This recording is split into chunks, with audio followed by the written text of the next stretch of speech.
যেই কারণে ভারত এখন আমাদেরকে কোনো না কোনোভাবে একটা করতে হবে, কিন্তু ভারতের আসল চেহারা কি সেটা বুঝবি, সেটা বুঝতে হলে চল একজন একটু বক্তব্য শুনি তোদের ভারতের আব্বার।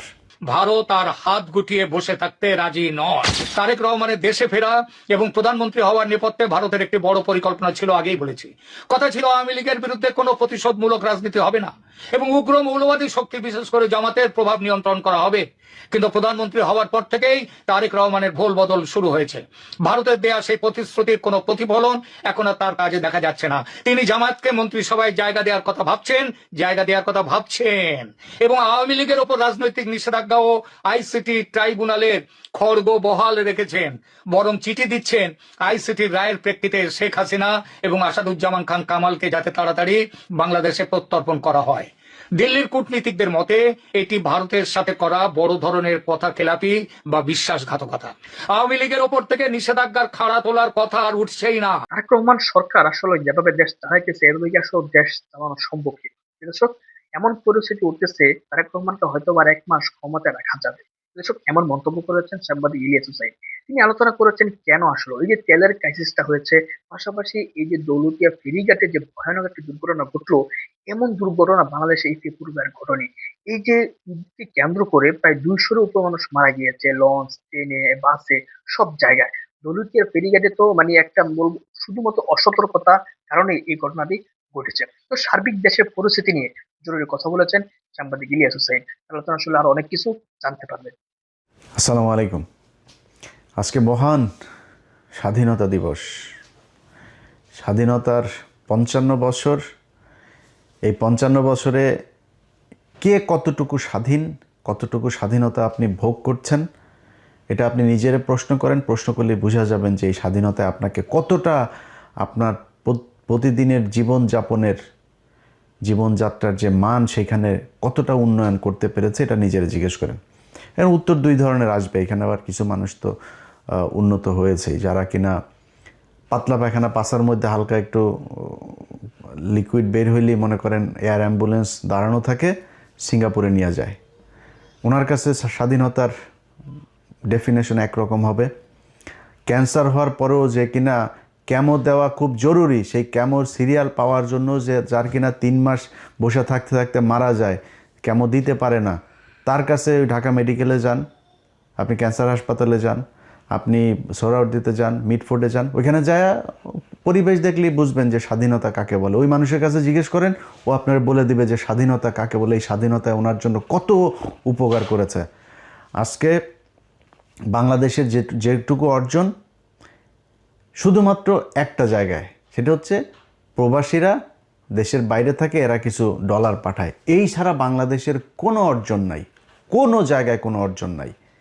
সেই মানুষগুলোরে গিয়ে জিজ্ঞেস করেন তাদেরকেও এই সরকার কতটুকু সুখে রাখতে পেরেছেন। একটা টিকিটের জন্য ঈদে দেশে আসতে পারে নাই। সরকারের তো উচিত প্রতিটা প্রতি 2 ঈদে সবাইকে সমপরিমাণ টিকিটের সমপরিমাণ টাকা দিয়ে দিবে সরকার। আনেন, আপনার দেশে ঈদ করতে মন চায়, ছেলে মেয়েরে পড়ালেখা করেন অস্ট্রেলিয়া, ইংল্যান্ডে, আমেরিকায়, কানাডায়, আর ঈদের সময় তাদের সেই লন্ডন গিয়ে আবার বাজার টাজার মার্কেট টার্কেট করে নতুন মডেলের টাইফোন গোল্ড মোল্ড সব কিনে নিয়ে এসে তারপরে ঈদ করতে মন চায়। আর সৌদি আরবের ওই প্রবাসীর করতে মন চায় না। ওরে যায় জিজ্ঞেস করেন স্বাধীনতার মানে কি, ও বলে দেবে। সো আপনারা আমার এই ভিডিওটা যখন দেখছেন, আমাদের এই দেশের স্বাধীনতাটা হইল, এই ভিডিওটা দেখার 24 ঘন্টাও পার হয় নাই। দৌলতদিয়া পাটুরিয়া ঘাটের একটা বাস আস্তে করে ফেরি দিয়ে নেমে পানিতে পড়ে গেল। 40-50 জন যাত্রী নিয়ে, সেখানে আমি ভিডিও করার আগ পর্যন্ত যতটুকু জানতে পারলাম 25 জনের লাশ অলরেডি উদ্ধার করা হয়েছে। আরও কতজন মারা যাবে ঠিক নেই। আপনার এই মরার স্বাধীনতা তৈরি হয়েছে 1971 সালের যুদ্ধ মধ্য দিয়ে। আপনি মরবেন, এটাই স্বাধীনতা।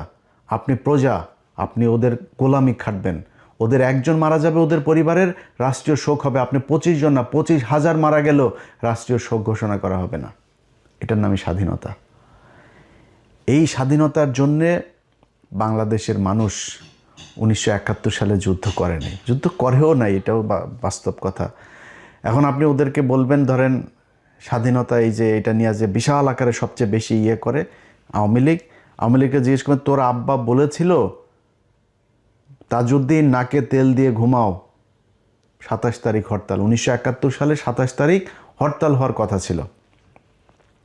তাজউদ্দিনের মেয়ের লেখা বই, ভাই আপনি আমারে বিশ্বাস করার দরকার নাই, আপনারও আমি বিশ্বাস করব না। সো আমরা 71-এর ওগুলো নিয়েই, যারা ওই সময়ের মানুষ তাদের কথা যা বলেছে তাদেরকে নিয়েই শুনব। এই শেখ মুজিব সেদিন ইস্ত্রি করে, পাঞ্জাবি ইস্ত্রি করে, সুটকেস গুছায় তারপরে পাকিস্তানিদের সাথে চলে গিয়েছিল। এই মুক্তিযুদ্ধের ইতিহাস নিয়ে শেখ মুজিবকে বানানো হয়েছে জাতির পিতা, আর জিয়াউর রহমানকে বানানো হয়েছে স্বাধীনতার ঘোষক। জিয়াউর রহমান স্বাধীনতার ঘোষক ছিল, এটা সত্যি কথা, কিন্তু এইটারও আবার আওয়ামী লীগ মিথ্যা বানিয়েছে। অতএব এই ইতিহাসের কোনোটাই সত্যি না। সত্যি যে ইতিহাস, সেটা যদি নাকি করতে চাইতো তাহলে 55 বছরে করা সম্ভব ছিল। প্রতি বছর একটা মন্ত্রণালয় করা হয়, বালযুদ্ধ মন্ত্রণালয়। এই বালযুদ্ধ মন্ত্রণালয়টাকে আপনার একজন মন্ত্রী দেয়, প্রতিমন্ত্রী, উপমন্ত্রী, সচিব, উপসচিব, যুগ্ম সচিব, সচিব টচিব দিয়া বিশাল একটা অফিস নিয়ে সচিবালয় তারা দখল করে আছে। সেই মুক্তিযোদ্ধা মন্ত্রণালয় 55 বছরে আজ পর্যন্ত আমাদেরকে বলতে পারে নাই কতজন মানুষ মারা গিয়েছিল, কতজন মুক্তিযোদ্ধা, কারা আসল মুক্তিযোদ্ধা, কারা আসল রাজাকার, কিচ্ছু না। এটা একটা ব্যবসা। এই ব্যবসা করে বিএনপি আসলে বিএনপি খায়, আওয়ামী লীগ আসলে সবচাইতে ব্যবসা করে খায়। এই ব্যবসা করার জন্যই এই মুক্তিযোদ্ধাটাকে আমাদের সামনে এইভাবে দাঁড় করায় রাখা হয়েছে। আর পাকিস্তানের সাথে আমাদের সম্পর্কটা সারা জীবন যেন খুব খারাপ থাকে এই জন্য গাঁজাখুরি এক গল্প, 2 লাখ আপনার এই মহিলাদেরকে করা হয়েছে, রেপ করা হয়েছে। ওরে বাবা রে বাবা, পাকিস্তানিরা তোমাদেরকে চোদে না, সরি, লাগায় না তোমাদেরকে। তো ওইখানে আরেক হলো কি, 30 লাখ মানুষকে হত্যা করেছে। এই 2 বাল দিয়া মানুষকে বিশাল আকারে একটা ইয়ের মধ্যে ফেলে রেখেছে। এটার কারণ কি? এটার কারণ হলো বাংলাদেশ যেন সারা জীবন ইন্ডিয়ার পায়ের তলে থাকে, কোনোদিন পাকিস্তানের সাথে ভালো সম্পর্ক না হয়, ইন্ডিয়ার ওই পাশে যেন না যাইতে পারে কোনোদিন। যাই করবে, আপনার পররাষ্ট্রনীতি, আপনার অর্থনীতি, আপনার সংস্কৃতি যা যা আছে সব কিছু কন্ট্রোল করবে ইন্ডিয়া। এই জন্যই আমাদেরকে এইভাবে ধরে রাখা আছে। ভাই 1947 সালে 2 পাকিস্তানের 1000 মাইল দূরে যখন ভাগ করে দিয়ে গিয়েছে না ব্রিটিশরা ওই সময় 2 পাকিস্তানের আলাদা করে দিয়ে গেছে। পৃথিবীতে এমন কোনো দেশ নাই যে 2টা দেশ এরকম ভৌগোলিক ইয়ের মধ্যে না থেকে, আলাদা থেকে কোথাও আছে। পৃথিবীতে কোনো দেশে, কোনো জায়গায় আছে আপনি বলেন আলাদা একসাথে? কেউ নাই। তো বাংলাদেশ আর পাকিস্তান কেমনে থাকবে? টুডে টুমোরো তারা আলাদা হইতই, এটা একদম বাস্তবতা। এর বাইরে আমরা কখনোই যাইতে পারতাম না। এক সময় বাংলাদেশ স্বাধীন হয়ে গিয়েছে 1968 সালে, যখন শেখ মুজিব জায়া রয়ের সাথে আগরতলায় গিয়ে বৈঠক করেছে। পাকিস্তানিরা দয়া করে ওরে মাফ করে দিয়ে, ওরে তো ওই সময় ঝুলাই দেওয়া দরকার ছিল, ওরে মাফ করে দিয়ে তারপরেও চেয়েছে একসাথে থাকতে। তারপরেও কন্টিনিউয়াসলি এই পাকিস্তানিদের সাথে যুদ্ধ, পাকিস্তানিদের লোকজনকে মারা, পাকিস্তানি মহিলাদেরকে রেপ করা। শেখ মুজিব, আরে বেটা, ইতিহাস পড়তে হইলে মানে নিয়ে তর্ক করতে হইলে কারোর সাথে তর্ক করবি কোনো বিষয় নিয়ে, ন্যূনতম জানবি তো। আমার যদি এখন মেডিকেল টার্ম নিয়ে কথা বলতে পারি, আমি তো টার্মের কোনো কিছুই জানি না। এখন তুই যদি ইতিহাস নিয়ে কথা বলতে চাস, মিনিমাম তোর আব্বা যে বই লিখে গিয়েছে তোরা দাবি করিস, এটার নাম কি?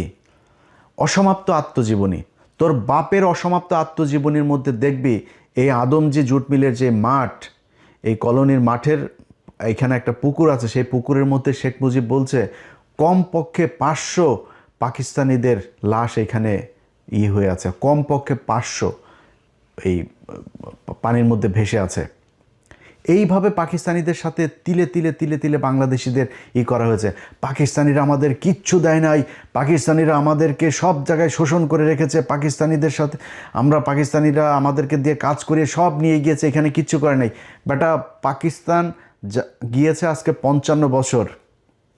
এই 55 বছরে পাকিস্তান আদমজি জুট মিল দিয়ে গিয়েছে, আদমজি জুট মিল বন্ধ হয়েছে। নিউজ প্রিন্ট কাগজ মিল দিয়ে গিয়েছে, নিউজ প্রিন্ট কাগজ মিল বন্ধ হয়েছে।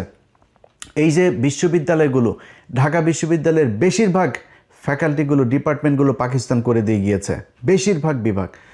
রাজশাহী বিশ্ববিদ্যালয় পাকিস্তানের করা, রংপুর মেডিকেল এবং রংপুর বিশ্ববিদ্যালয়, সিলেট ওসমানী মেডিকেল পাকিস্তানের করা, ময়মনসিংহ মেডিকেল পাকিস্তানের করা, চিটাং মেডিকেল পাকিস্তানের করা, এই যে কমলাপুরটা পাকিস্তানের করা, এই যে সংসদ ভবনটা পাকিস্তানের করা, স্বাধীনতার অর্জনের মাত্র 2 বছর আগেও যখন খুব তিক্ত সম্পর্ক, তখনও পাকিস্তানিরা এখানে জাহাঙ্গীরনগর বিশ্ববিদ্যালয়টা করে গিয়েছে 1969 সালে। গুগলে সার্চ দিয়ে দেখ এই জাহাঙ্গীরনগর বিশ্ববিদ্যালয় কবে প্রতিষ্ঠিত হয়েছে। সবগুলো বিশ্ববিদ্যালয় দিয়ে সার্চ দিয়ে দেখ, দেখবি যে যেই 23 বছরের বঞ্চনা গাঞ্ছনার ইতিহাস এগুলি শোনায় এই বালের কথা, এই পাকিস্তানিরা এই 23 বছরে এই জিনিসগুলো করে দিয়ে গিয়েছে। যদি না হইতো বালটাও হইতো না। 1974 সালে খালি এই চারুকলাটা হয়েছে, এর বাইরে আজ পর্যন্ত না হয়েছে কোনো নতুন বিশ্ববিদ্যালয়, না হয়েছে ফ্যাকাল্টি। এইটার নামই বাংলাদেশের স্বাধীনতা। এই বালের গান শোনায় ভাই আপনি বলবেন যে হ্যাঁ ওরা আমাদের শোষণ করার জন্য এখানে, এই জাহাঙ্গীরনগর বিশ্ববিদ্যালয় এখানে করেছে পাকিস্তানের লোক এসে পড়ার জন্য, তোর লোকেরা শিক্ষিত করার জন্য এগুলো বানিয়েছে, তারা করেছে এগুলো। এই যে পিজি হাসপাতালটা, এই পিজি হাসপাতাল, ঢাকা মেডিকেল হাসপাতাল লেখ, ওইখানে দেখবি যে পাকিস্তানি ডাক্তারদের কি অবদান, কি করে গিয়েছে তারা এই হসপিটাল। এটা তো 500 বেডের ছিল একসময়, পরে 1800 বেড। এগুলো কারা করেছে? এই পিজি হাসপাতালের বঙ্গবন্ধু বিশ্ববিদ্যালয় কারা করেছে? পাকিস্তানিরা করেছে। আজকে তাদের সাথে আমাদের বিশাল খারাপ সম্পর্ক। ভাই কোনো সমস্যা নেই, আমি এগুলো বলার মানে এটা না যে আমরা আবার পাকিস্তানিদের সাথে আলাদা হইতে, বা আলাদা হওয়ার দরকার নাই। আমেরিকার সাথে জাপানের আজকে মধুর সম্পর্ক, দক্ষিণ কোরিয়ার মধুর সম্পর্ক, ভিয়েতনামের মধুর সম্পর্ক। ভাই তাদের সাথে যুদ্ধ হয় নাই। আজকে আফগানিস্তানের সাথে রাশিয়ার সম্পর্ক ভালো, একসময় এরা যুদ্ধ করে স্বাধীন হয়েছে ওদের কাছ থেকে। আমেরিকায় আফগানিস্তানকে সাহায্য করেছে। এটাই কৌশল। যার যখন যাকে দরকার হবে, এই ইরানের সাথে রাশিয়ার সম্পর্ক খারাপ ছিল না, তারা আজকে রাশিয়ার কাছ থেকে সব সুযোগ সুবিধা নিচ্ছে না। আমাদের এই সুযোগ সুবিধা যেন আমরা নিতে না পারি, ভারতকে যাতে আমরা ওভারটেক করে কোথাও যাইতে না পারি, এই জন্য এই ধরনের এই গাঁজাখুরি গল্প সব জিয়ে রাখা হয়েছে, যেন পাকিস্তানিদের সাথে আমরা কোনোভাবে কোনো সুযোগ সুবিধা, কোনো চুক্তি, কোনো কিছু করতে না পারি। ভাই পাকিস্তান আলাদা, আমরা আলাদা। আমি আমার কাজে পাকিস্তানকে কাজে লাগাবো, পাকিস্তান পাকিস্তানের কাজে আমাকে কাজে লাগাবে। এইভাবেই চলতে হবে। এখন যদি নাকি আপনি বলেন যে ভারতের সাথে আমাদের যে সম্পর্ক, ভারত হলো আমার ভাই, ভারত কয়দিন আগে আমাদের তেল দিয়েছে, তেল নাকি কার বলতে গেলে আবার মুখ খারাপ হয়ে যায়, বুঝছেন, আমি কন্ট্রোল করতে পারি না। ওদের কার নাকি কোন দিক দিয়ে নাকি তেল দিয়েছে। আরে ভারত এখন তেল না, ভারত এখন আরও অনেক কিছু দিতে পারে, কারণ ভারতের এখন চিপার মধ্যে আছে, যেই কারণে ভারত এখন আমাদেরকে কোনো না কোনোভাবে একটা করতে হবে। কিন্তু ভারতের আসল চেহারা কি সেটা বুঝবি, সেটা বুঝতে হলে চল একজন একটু বক্তব্য শুনি তোদের ভারতের আব্বার। ভারত আর হাত গুটিয়ে বসে থাকতে রাজি নয়। তারেক রহমানের দেশে ফেরা এবং প্রধানমন্ত্রী হওয়ার নেপথ্যে ভারতের একটি বড় পরিকল্পনা ছিল, আগেই বলেছি।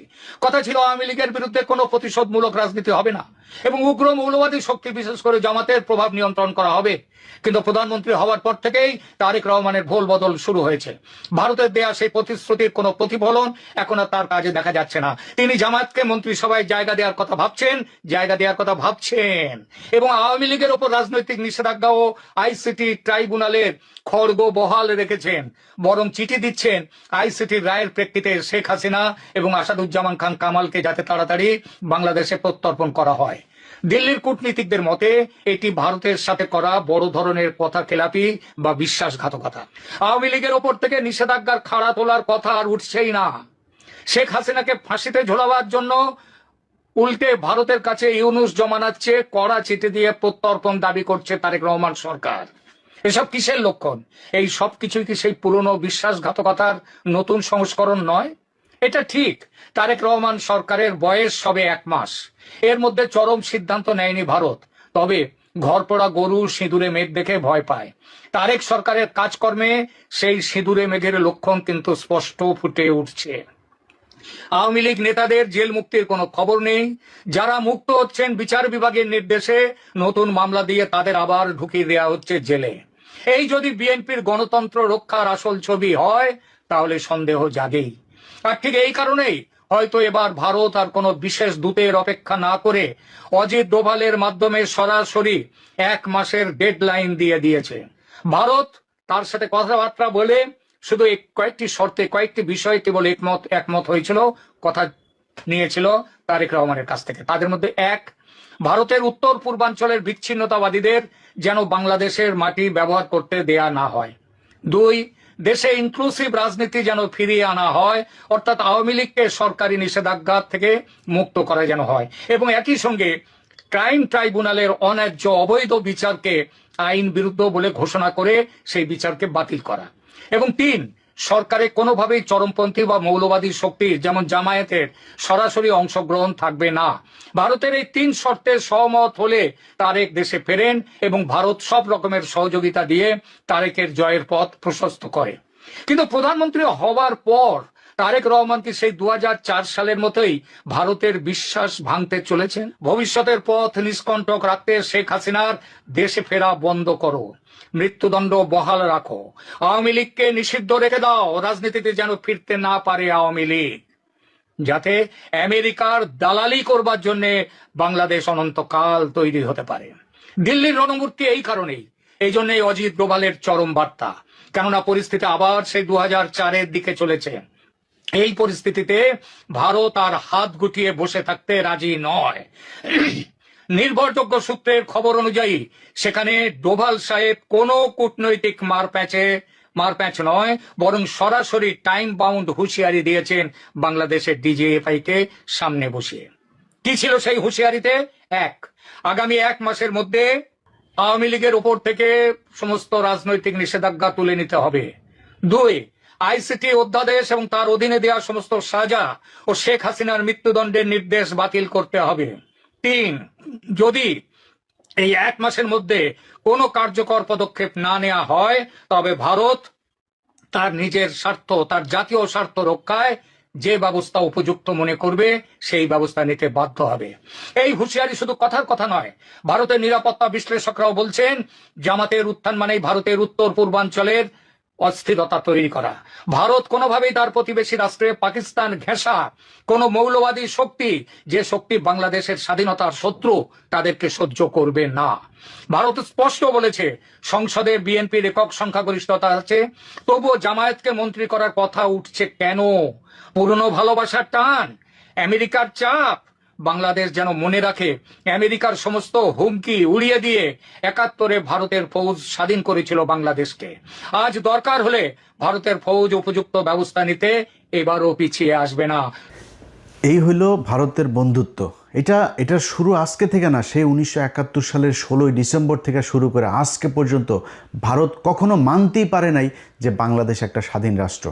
তারেক রহমান তার কথা না শুনলে সে এখানে সোলজার পাঠায়, সোলজার পাঠা, তোরা সোলজার পাঠা, বাংলাদেশে পাঠা, ইস্ট পাকিস্তান ওয়েস্ট পাকিস্তান, 2 পাকিস্তান মিলা বাম্বু লাগাবে, পাঠা তোরা, যদি ক্ষমতা থাকে তাহলে বাংলাদেশে সোলজার পাঠা, ন্যাংটা বানায় ছেড়ে দিবে। বাংলাদেশের প্রতিটা মানুষকে শুধু একটা কথা বলি ভাই, কথা খুব খারাপ লাগতে পারে, চেতনায় আবার পাশে আগুন লাগতে পারে অনেকের, এই বাংলাদেশ যেদিন আক্রান্ত হবে সেদিন সবার আগে পাকিস্তানি ভাইয়েরা এসে আপনার পাশে দাঁড়াবে।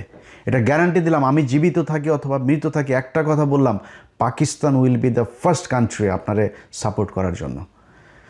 অতএব পাকিস্তানের সাথে ভাই আমাদের কৌশলগত ভালো সম্পর্ক থাকতে হবে, তাদের সাথে আমাদের অস্ত্রের চুক্তি থাকতে হবে, মিলিটারি চুক্তি থাকতে হবে, বাণিজ্যিক চুক্তি থাকতে হবে, পাকিস্তানের সাথে সব ধরনের চুক্তি থাকতে হবে। যদি না হয় তাহলে এরা সারা জীবন আমাকে এইভাবে এই ধরনেরই করে যাবে। তারেক রহমান যেই কথাগুলো আমরা এর আগে আনন্দবাজারেও শুনেছি, এই ব্যক্তিও যেই কথাগুলো বলল, আপনি চুক্তি করে এসেছেন, যদি কৌশল হয়ে থাকে, 111-এ খালেদা জিয়াকে অফার দেওয়া হয়েছিল, খালেদা জিয়া বলেছে না আমি 111-এর এদের কোনো কিছু বৈধতা দিব না, পরে শেখ হাসিনাকে বৈধতা, এই প্রণব মুখার্জি তার বইতে লিখেছেন। তো আমরা ধরে নিলাম আপনি কৌশল করেই তারপরে তাদের সাথে মিলেমিশে এসেছেন, এবং আমরা এখনও পর্যন্ত, আমি আমার কথা বলি, আমি কিন্তু এখন পর্যন্ত আপনার প্রতি আমার যথেষ্ট সম্মান আছে তারেক রহমান। আপনার কিছু বিষয় আমি জানি, যে বিষয়গুলোর কারণে আমার বিশ্বাস যে আপনি কোনো দিন শেখ হাসিনা হবেন না, জিয়া পরিবার কখনো শেখ পরিবার হবে না, এই বিশ্বাসটা আমার আছে। এবং আপনি ঠিক সময় মতো, বিশেষ করে গত 2 দিনে জেনারেল মাসুদ এবং জেনারেল ওর আরেকজন কি মামুন খালেদ, 2 জনকে ধরার পরে আমার ভেতরে সেই বিশ্বাসটা আরও বেশি জন্মেছে যে আপনি এক এক করে সব কটাকে ধরবেন। এবং আপনারা একটা জিনিস বলে রাখি, তারেক রহমান, পৃথিবীতে কেউ সারা জীবন বাঁচে না, আপনাকে যেতে হবে, আমাকেও যেতে হবে।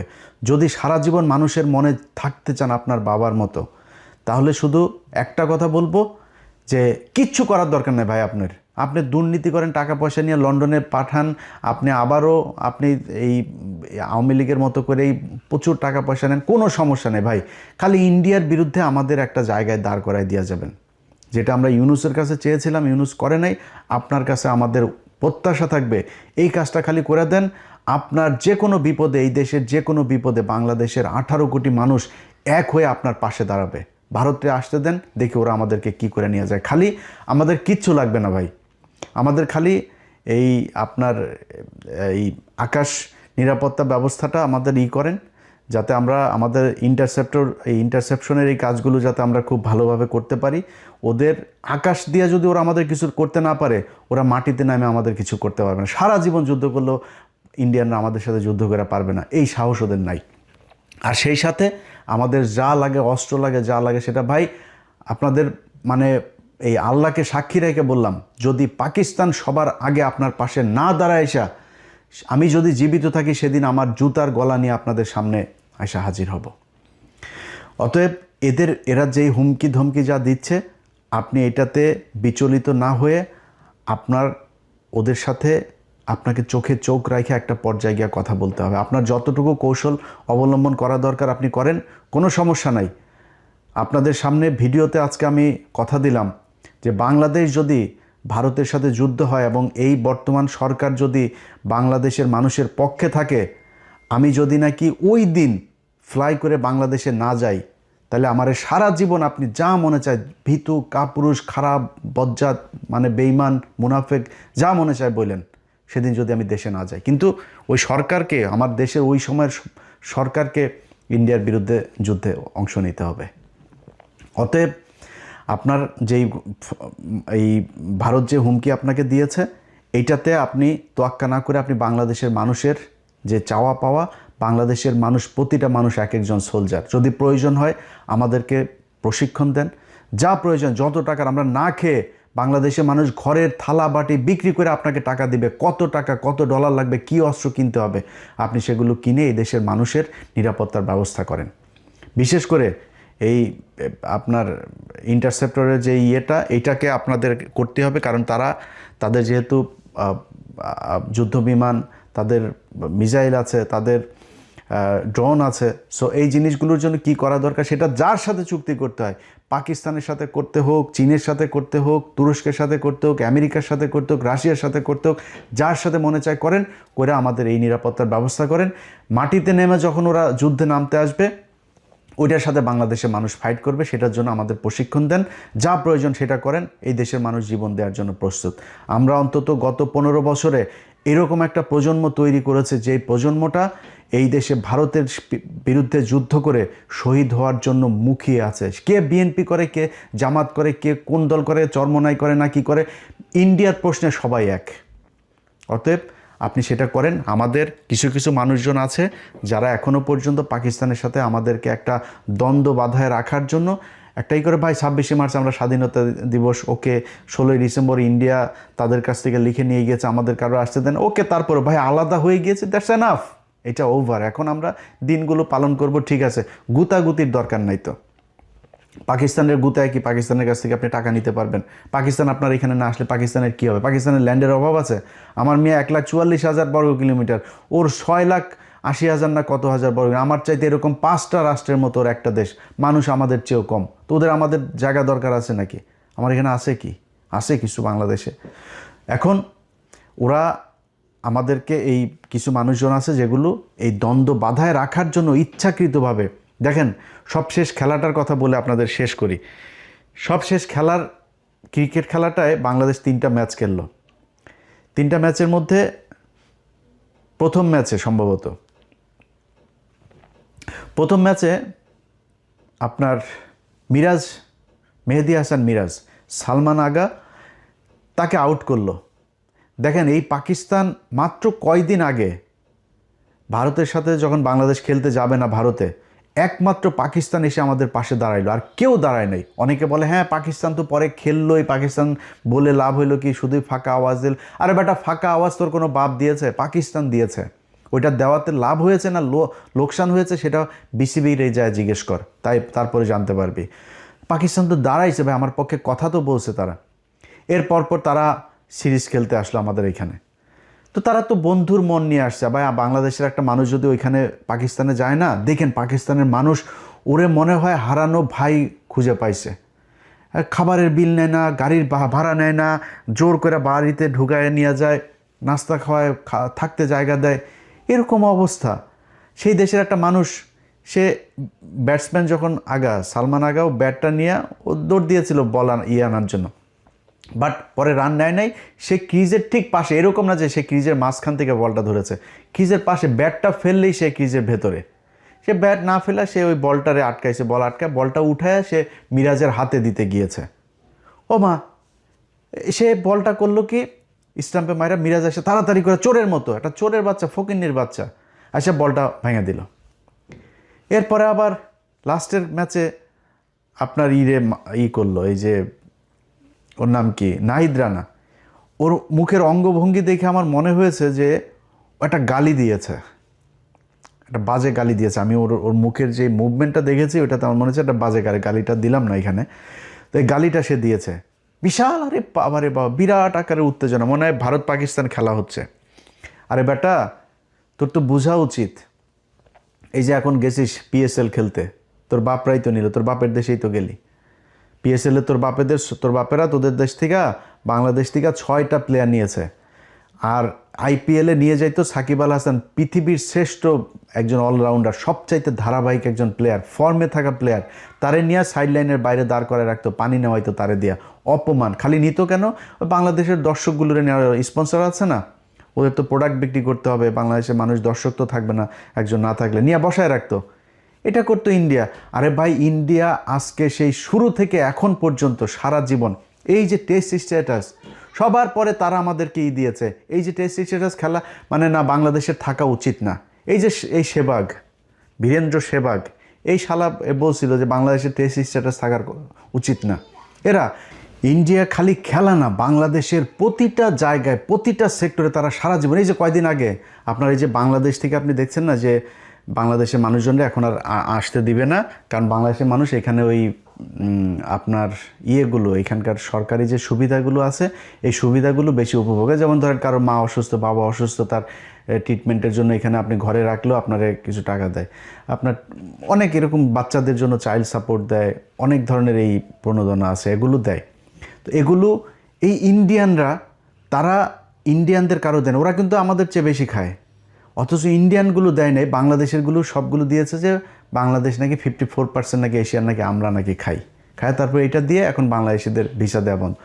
ভাই, প্রতিটা জায়গায় আপনি 1971 সালের মুক্তিযুদ্ধের পর এটা নিয়ে কোনো বিতর্ক নাই, প্রতিটা মুক্তিযুদ্ধের কাছে জিজ্ঞেস করবেন যে ইন্ডিয়ানরা আমাদের এখান থেকে কি পরিমাণে, পাকিস্তানের 92,000 এই সোলজার তারা আপনার অস্ত্র রেখে আসলো, আমাদের এই যে মিল কল কারখানা মানে পাকিস্তান যা করে দিয়ে এসেছিল, এগুলির থেকে দামি দামি যন্ত্রপাতি সব ইতিহাসের সব জায়গায় এগুলোর আপনার উল্লেখ করা আছে, তারা নিয়ে গিয়েছে। আমাদের দেশের টাকা পয়সা লুটপাট, পরে 400 কোটি টাকা এসেছিল আমাদের অনুদান বিদেশ থেকে, সেই 400 কোটি তখন আমাদের তো টাকশাল সব নাই, তারা আমাদের সেটা করলো, সেই টাকাটাতে তারা 400 কোটিরে 800 কোটি ছাপাইলো।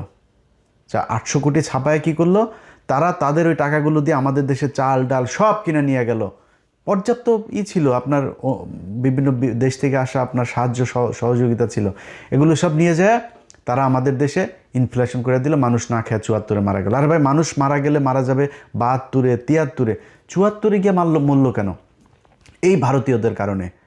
ভাই, আপনারে আমি যদি এখন 55 বছরে এই ইতিহাস এত ড্যামেজ হয়েছে যে আপনাকে এখন আমি বুঝাইতে গেলে আপনার অনেক কিছু মনে হবে যে এই লোক আসলে মানে মুক্তিযুদ্ধ নিয়ে এত কথা বলে, ভারতের বিরুদ্ধে এত ক্ষোভ তার।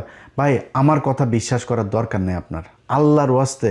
যেই মানুষগুলো সেক্টর কমান্ডার ছিল, মুক্তিযুদ্ধের সর্বাধিনায়ক আছে না জেনারেল ওসমানী, সেই জেনারেল ওসমানী শেখ মুজিবের এখান থেকে পদত্যাগ করেছিল, জানেন এটা? শেখ মুজিব মন্ত্রণালয়ে থাকতে দেয় নাই। এই যে তাজউদ্দিন আহমেদ, তার অবর্তমানে সে প্রধানমন্ত্রী ছিল না, এই তাজউদ্দিন আহমেদরে শেখ মুজিব বহিষ্কার করেছে, বাধ্য হয়েছে তারা করতে। শেখ মুজিব এই তাজউদ্দিনের মেয়ের বইতে লিখেন, একদম হুবহু সেদিনের ঘটনাটা বর্ণনা করেছে যে আব্বু সেদিন এই বাড়িতে এসে তারপর বলেছিল এর চেয়ে পাকিস্তান আমলই তো ভালো ছিল। কোনো কারণে কোনো ভালো মানুষরে ওই দিন এই শেখ মুজিবেই তার এই জায়গাতে সে থাকতে দেয়নি।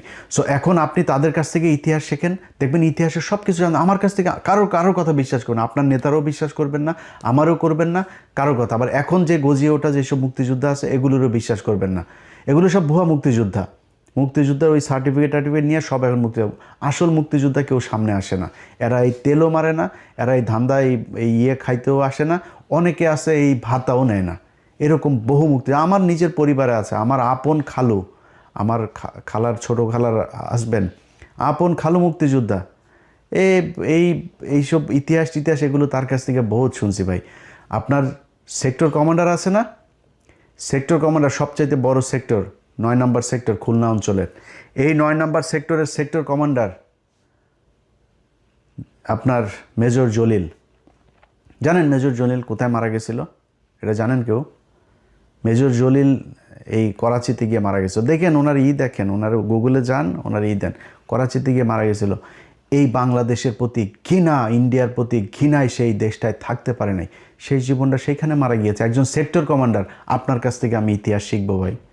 আপনি আমার সাথে ইতিহাস নিয়ে করবেন, ডিবেট করবেন, কথা বলবেন, যে যে বলতে চায়, যত বড় মুক্তিযোদ্ধা আছে যে আছে, আমি আমার মুখ থেকে একটা কথা বলবো না, বই থেকে কোট আনকোট কথা বলবো। তার চাইতে বড় মুক্তিযোদ্ধার বই থেকে আমি তার রেফারেন্স দেবো যে এই মুক্তিযুদ্ধ এটা বলে গেছে, আপনি এটা কোথায় পেলেন। আমার মুখ থেকে একটা কথা বলবো না, কে আছেন বলেন, আমি তার সাথে বসবো। অতএব এই মুক্তিযুদ্ধ নিয়ে ভাই আমাদের দেশের যে ২ লাখ মা বোনকে পাকিস্তানিরা লাগাইছে, বাল ফলাইছে, ৩০ লক্ষ মানুষকে পাকিস্তানিরা মেরে থয়ে গিয়েছে ভাই। এই ভগাস কথাবার্তা ৫৫ বছর হয়েছে মুক্তিযুদ্ধ মন্ত্রণালয়ের, বলেন না কেন ঠিক করতে? জীবনও করবে না, কারণ সব মিথ্যা কথা। পাকিস্তানিরা কাউকে রেপ করে নাই, পাকিস্তানিরা কোনো মুসলমানকে হত্যা করে নাই। এই যে কয়দিন আগে এই আমেরিকাতে দেখছেন না ২ কংগ্রেসম্যান সব এই কারণেই। হ্যাঁ, হিন্দুদের সাথে যুদ্ধ হয়েছে, ভারতের সাথে পাকিস্তানের যুদ্ধ হয়েছে, হিন্দুরা তো এই দেশে গণহত্যা চালিয়েছে, গণধর্ষণ চালিয়েছে। তো এখন কি বলবেন? এগুলোরও নিয়ে এই যে ৩ লাখ, ৩০ লাখ, ২ লাখ এগুলোর করেন না কেন? আমরা তো চাই কারা কারা ধর্ষিত হয়েছে, কাদের কাদের পাকিস্তানের পয়দা হয়েছে, আমরা এটা দেখতে চাই। দেখান, বলেন আপনাদের তালিকা। দর্শক, ইলিয়াসের আলোচনা শুনেছেন, শুনে বুঝতে পেরেছেন যে আসলেও এই সরকার একটু ব্যর্থর দিকে যাচ্ছে। সরকারের যে সমস্ত মন্ত্রীরা রয়েছেন, এমপিরা রয়েছেন, তাদের কথাবার্তা বা তাদের কাজকর্ম, বিশেষ করে মন্ত্রীদের, তারা কিন্তু প্রত্যেকটা জায়গায় ব্যর্থতার পরিচয় দিচ্ছে। এই যে দৌলতদিয়া ঘাটে যা ঘটেছে, এটা শুধুমাত্র অসতর্কতা।